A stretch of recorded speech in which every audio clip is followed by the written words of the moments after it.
Hi, my name is Harris. I'm one of your podcast hosts. I'm also a lawyer at Treadstone Law. For most Canadians, buying, selling, or refinancing real estate, a lawyer is the last thing on their mind.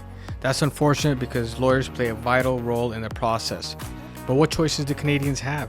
Lawyers can be very expensive. Well, Treadstone Law offers resources to Canadians so they have access to the information they need. Whether you sign up for a live workshop or a mailing list, we cover topics to help you make informed decisions and avoid costly mistakes. It's advice you can start using today, and best of all, it's free. Visit treadstonelaw.ca/MAS offer or click the link below to get access right now. If you're looking to retain Treadstone Law, it's never been easier. Our entire process is online. From completing the retainer agreement to your signing appointment, everything is done from the comfort of your own home. We're your digital lawyers. The best part of it is that you don't pay anything when you're retaining our firm. Visit treadstonelaw.ca/MAS offer or click on the link below to retain us right now. Enjoy the podcast.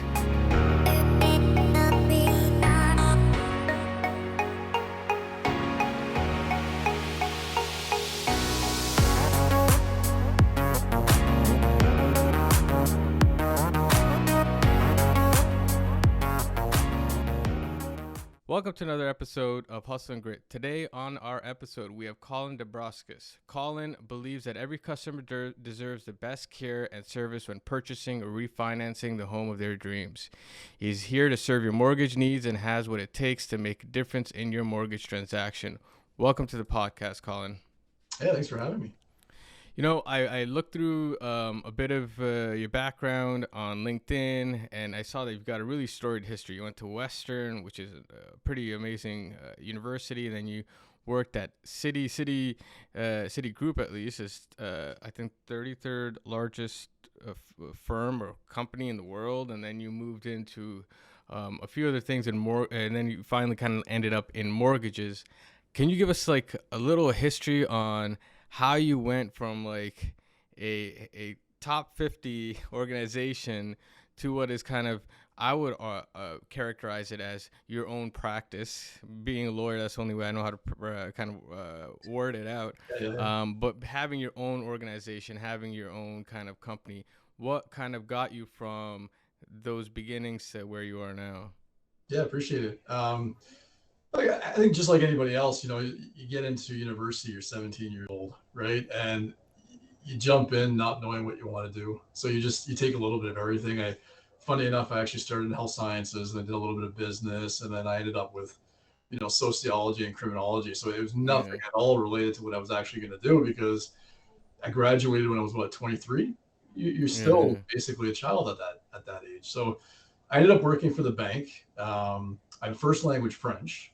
So being bilingual, it allowed me to work in the bank and really establish myself. So I actually worked for Citibank for 9.5 years, and I did collections, bankruptcies, consumer proposals, anything to do with deceased accounts and clients. So it was anything loss preventative, really, and it's something that I kind of enjoyed, and I grew up the ladder. I think the last position I held there was a data, I think it was business control analyst, I think is what it was. So it was kind of behind the scenes, making sure the business was flowing properly. Yeah. And I liked it. But I also just really liked working with people, and that job was behind the scenes, right? So I shifted over and I started working in the retail market. I worked for Carfax Canada, funny enough. So it's retail automobile sales reports, but I was doing the customer experience and also the sales side. And that's when I really realized I really enjoy just working with people. I purchased my first home when my wife and I we bought our first home when we were 23. We bought a rental property when we were 25, I believe. Oh wow! And so I had a lot of experience just with real estate. And I recall, I specifically remember I was sitting at the office at the bank, and I was getting some text messages from a lot of friends who were looking to buy for the first time. And I had already transacted twice, and I knew a bunch about it. And I began, I was eventually just became the go-to guy for all of my friends and family about, what do you think of this? How should I do this? What do I need to consider for my mortgage? And I said, why don't I do this for a living?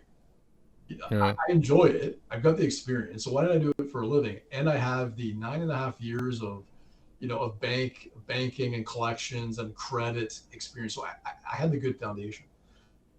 So at that time, I reached out to my broker, my mortgage broker at the time. I said, "Hey, I'm kind of interested in coming in the industry." And he said, "You know what? Go get your license, get your studies in, get your license. Once you're in, I'll take you under my wing, and the rest is history." Oh, well, and then since then, I think I saw that you're in what you got an award for being top, or was it a President's Award? Can you speak about that quickly? Yeah, yeah. President's Club So Award, top 5% in Canada. That sounds impressive. yeah, thanks. Yeah, so two, so myself and my team. So I have a full time assistant and a full time underwriter that I've employed, and it's just to help clients. And so myself and my team, we're 3 years running. I was top 10% 3 years ago. In the last 2 years, respectively, we've been top 5% across Canada within the brokerage, and that's metrics based off of volumes funded. Mm-hmm. So the amount of mortgages we've completed each respective year gets us within those metrics. And it's basically the only way to look at it is we don't get really promoted per se, Yeah. and it's kind of Yeah. it shows it's an accolade is just to show growth in the team and really how much we've come. I mean, it shows. I find the top 5%, and you know what? I love all brokers. I don't have issues with mortgage brokers, but and there's a lot of good people who are starting up. But in order for you to be like top 5%, it has to be like the perfect recipe. You have to be the people person. You have to know what you're doing, and then people have to love you. You gotta have that great client service, and only when you kind of have all those three are you kind of in the running for that top 5%. You're still not guaranteed anything, so it's like Absolutely. all those have to come in together. So what was I would say like what would you say, sorry, the biggest change between going from like city to starting your own kind of mortgage brokerage, or not brokerage but starting your own mortgage branch with mortgage architects? Yeah, absolutely. Work Anybody that's worked for the bank understands it's a lot of red tape. It's a lot. Yeah. Any changes that need to happen, there's 75 people involved, and right, and it's a slow process, and Yeah. it's set in stone. It's very archaic. Most banks in Canada are very archaic. In fact, a lot of them are still using systems and DOS from, Yeah. Yeah. the 80s, frankly, just because it's very secure. And it just wasn't my thing. I didn't I liked working with like the people and the teams I worked with, and what I've learned was great. Um, but I'm really a goal oriented guy. I wanted to get something Yeah. done. I want to get it done, and I want to get it done as efficiently and as quickly as possible. Not like a 3 year commitment to change the font color on your email signature. Yeah. You know what I mean? So it's just it was a very big change, even from my last role as well. Working for a company and working for yourself, Yeah. it's night and day in terms of, I guess not necessarily the stress levels, but it's you're in the driver's seat, right? Yeah. Every dollar you make, every minute of work you put in translates to the exact dollars you're making. And when you're not busting your butt, right, you're not making any Yeah. money. So it's an interesting dynamic in that respect. And it's also, I feel like when you are an owner operator, when you're kind of in charge and everything ends at you, it really reflects. Like if people are coming back, then you're doing a really good job. So if any of our listeners want to reach out to you and your team in getting a mortgage, can you kind of run through what the journey is like working with your group? Is everything online? Do we have to come in person? Is there a choice? So how does like your entire kind of journey work if anybody wants to get a mortgage with Colin? Yeah, absolutely. So we tend to get the majority of clients that we bring in are warm referrals. So whether from existing lawyers or realtors or whomever we work with, and generally speaking, it's a quick email or a phone call in. We get to know who the client is and whether or not right away we could likely service them. I don't like to waste anybody's time. So if it's a particular unique scenario or a certain type of transaction that I just don't deal with, we can generally let that client know pretty quick, or that referral source know pretty quick. Mm-hmm. That being said, it's more likely than not that we can help out the client. And so a quick email or a phone call, and at that point in time, we schedule a call. So if we don't have time right away to chat, I like to know Mm-hmm. who you are, where you're coming from, why you're reaching out, what your timelines are, the big important questions to make sure that we can facilitate. And then from there, once I got an idea of who you are and what you need, quick online application, 15, 20 minutes is usually how long it takes to fill out an application. We review within about a business day or so, come back with questions based off of the application that you filled out. And the next steps are very important because not everybody does this. Whether you go to a branch, the bank that you work with, or you work with another broker, if you're not doing a full pre-approval, regardless of what you're doing, where all documents are submitted ahead of time and all questions are being asked, you're possibly wasting a ton of time, because right now, especially, there's a lot going on in the market, and I can't give you a concrete answer unless I have all the information in front of me. Yeah.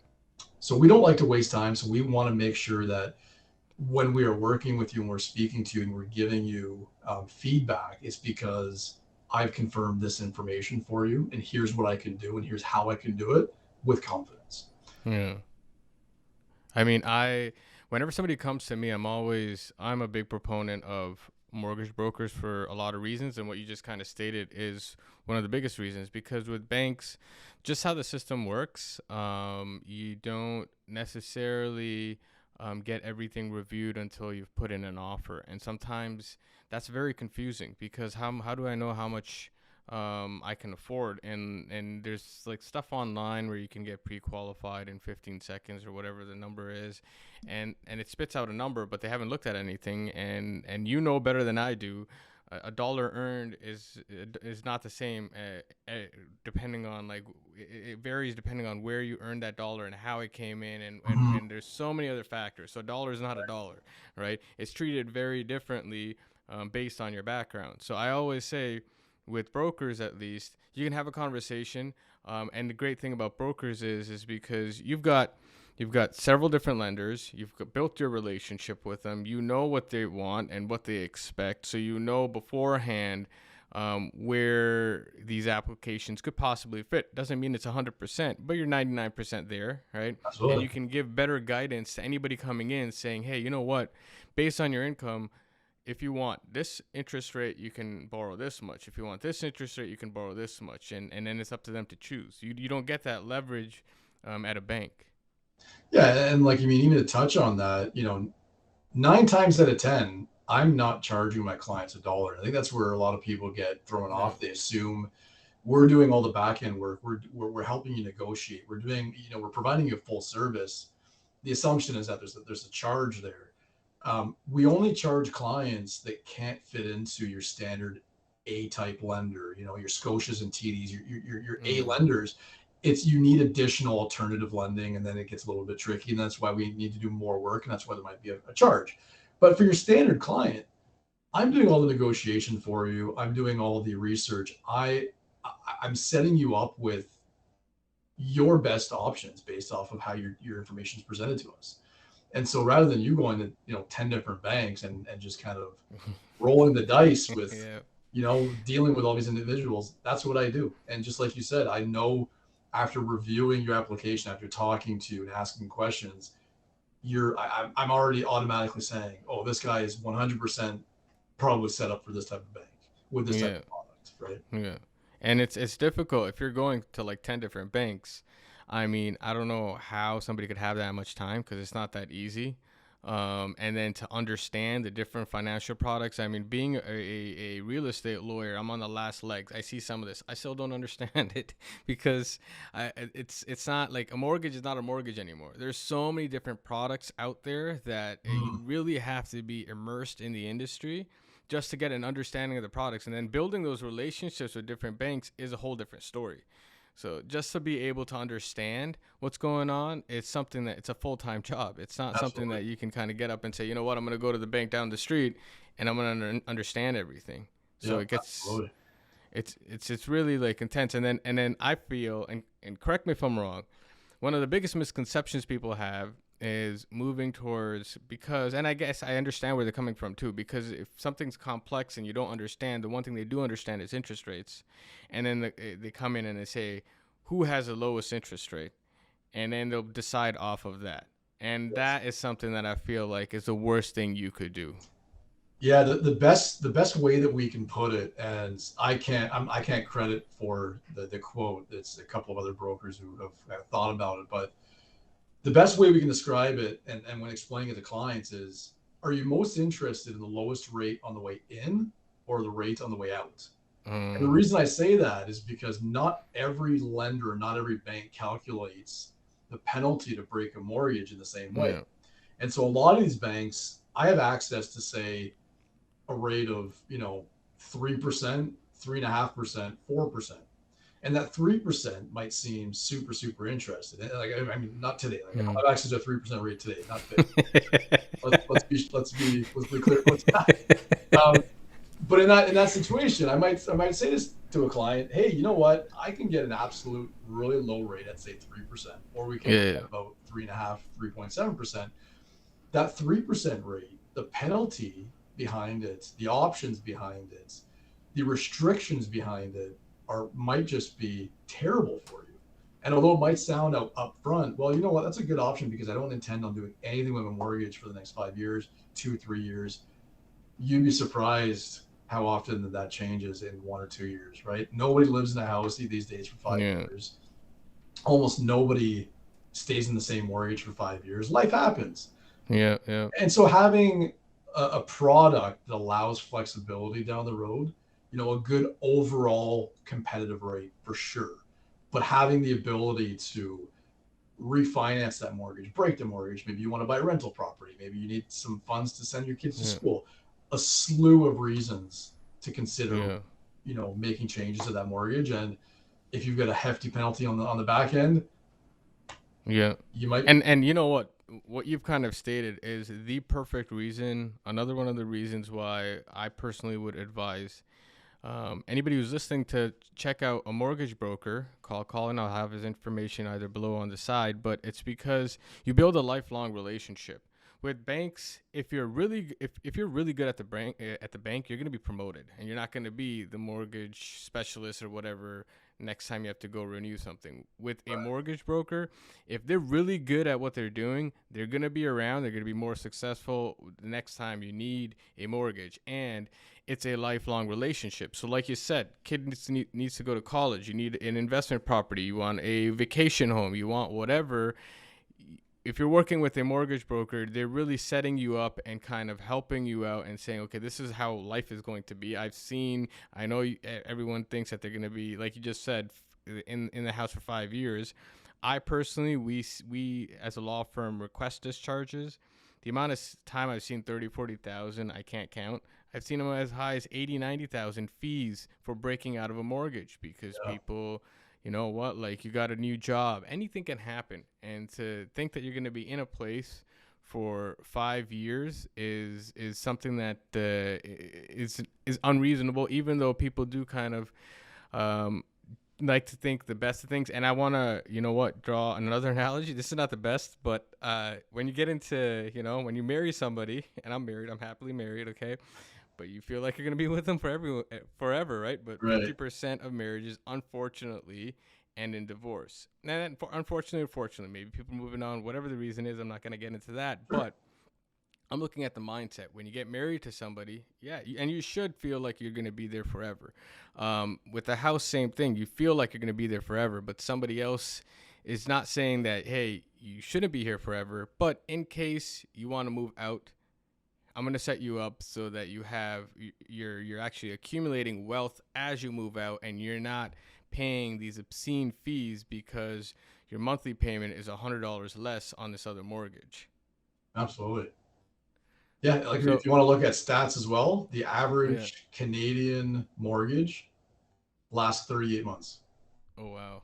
Everybody goes for that 5 year, 60-month mortgage, right? Yeah, yeah, Average Canadian mortgage lasts 38 months. And to your point, you can't predict you can't predict the future, and your intentions may be right, and taking a certain product with the certain Yeah. intention that you're not doing anything for 5 years, granted. But I'm telling Yeah. you, it's better to have the mortgage set up properly so that you have flexibility. Yeah. So changing gears a little bit, and I'm asking you an age-old question. I'm pretty sure you get it all the time, but I want to know your opinion. Fixed or variable? What are Very, you recommending? You're still very, recommending variable? absolutely. To our point about the penalties, right? It's the biggest thing. There's no more flexibility in a mortgage than a variable rate. And right Yeah. now, clients are saying, well, rates are just gone up and up and up and up. Yeah. Yeah, granted, they have, but they're also very likely to come down again. When that's going to be, hard to say. But there's a very good chance they come down. It's just a flexibility that comes with that mortgage. But right now, if I've got a brand new client looking at two options, the average mortgage, 5 year fixed, we're looking at around 5%. Yeah. The average Well. variable is still 4.1, 4.2, thereabouts. Yeah. There's play on either side, but it's around 4%. So it's almost still a full percent difference. Yeah. There's going to be an increase again in September. We all know it's coming. Half a Yeah. point, maybe 3/4 of a point. But the strategy they have with variable rates right now is that it gives you the flexibility to say, okay, well, why sign on to a fixed rate when it's not at its highest potentially, right? And then hold that for 5 years when you Yeah. consider doing a variable short term, wait it out a year, wait it out a year and a half, and when rates come down again, you have the ability to renegotiate because the penalty to break that mortgage is Yeah. significantly less than it is for that fixed rate. Yeah. So there's strategies, but for me, very big on variable. It's not black and white. It comes down to the comfort of the clients, and I give them their options and let them decide. Yeah. No, I mean, fair enough. But I feel like if with the 1% difference, I mean, in order for you to be able to lose on the variable, you have to take into account that you're paying less and the interest rates keep going up. They have to go up above the 4% fix, and you have to take into account the principal that you pay down. And there's so many things there that, on average, I don't think variable has come at like fixed has never come up in front of variable. It's always been variable that's outperformed fixed. And I feel like I was reading this article. I think it was a client in BC, and they had bought a house in I think March or April, and they were just kind of complaining, and then they went to like some news outlets how they were misinformed because they should have gone into a fixed, and the person who was advising them on their mortgage advised them on a variable, and interest rates have gone up. And my thinking was interest rates have gone up, but they're not going to be up forever. They're going to come Absolutely. back down. It's just a cycle. And in the end, you're looking at your entire kind of 5 year, 3 year, whatever amount of time you're paying. You have to look at the entire thing instead of looking at it as if you're like day trading stocks. Each time it goes up, you're like, oh my God. It's like Warren Buffett. He's lost a lot of money in the market right now holding his stocks, but he's buying like no tomorrow now, whereas he was holding before.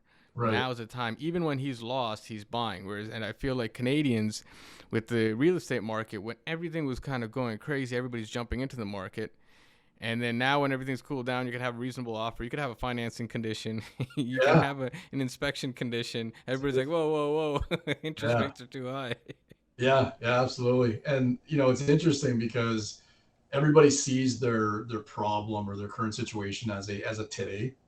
So Yeah, what's today look like, and that's how they base their decision. Your mortgage, the vast majority of clients want a 5 year mortgage.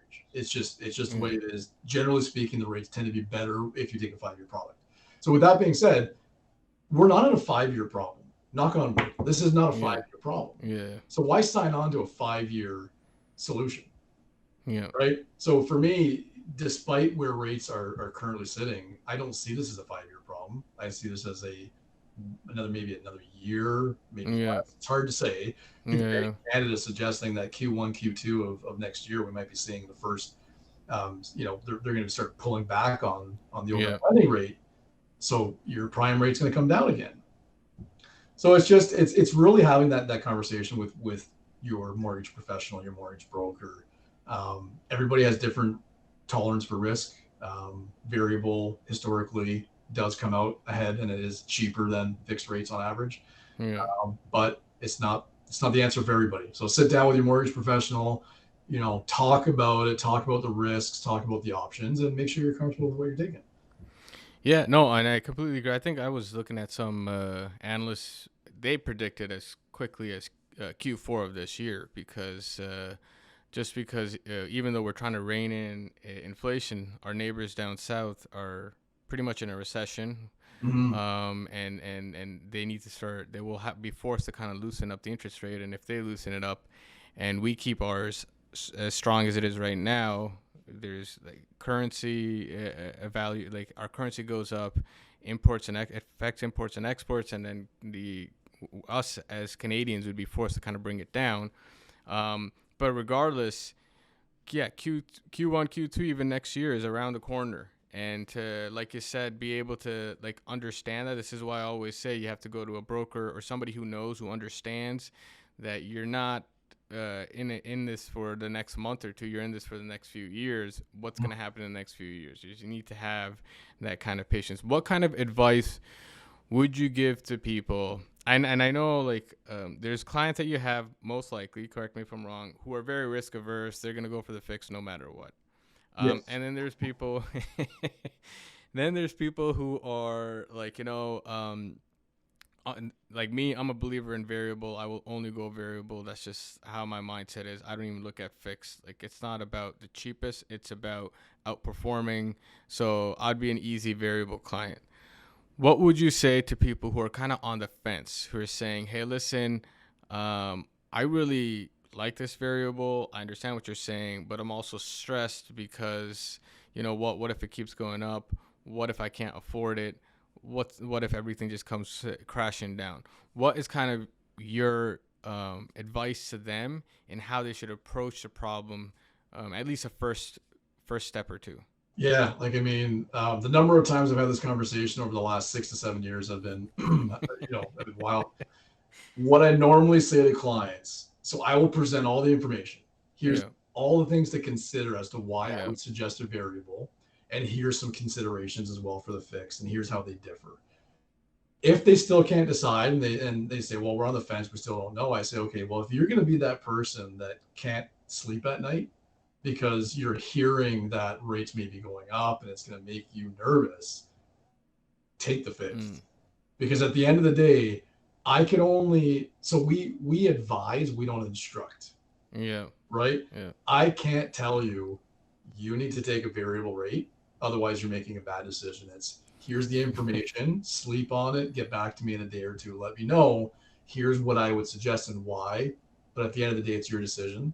Um, but honestly, it's if it's going to make you nervous, you're probably not the best person to take a variable. yeah. Fair enough. Fair enough. You know what? Thank you for joining us on the podcast. If anybody wants to reach out to Colin, I'm going to have his contact information. Depending on where you're watching this, either it's going to be below or it's going to be on the side. Reach out to him. Start a conversation. I definitely always recommend if you're thinking of buying, refinancing, always talk to a mortgage broker. They just have more options, more experience, more everything. Any last words, Colin? Yeah, I forgot to add. So I am in London, Ontario, but I'm licensed in Ontario as a whole, and we're almost 100% virtual. So Yeah. everything we do is virtual for the most part. And if you want to reach out, no need to displace yourself whatsoever. You can be in Northern Ontario or Southern. It doesn't really matter. Reach out. Yeah. We're No, happy to help.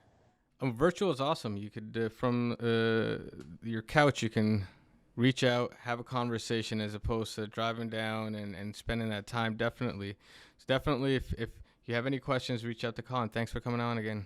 Thanks for having me.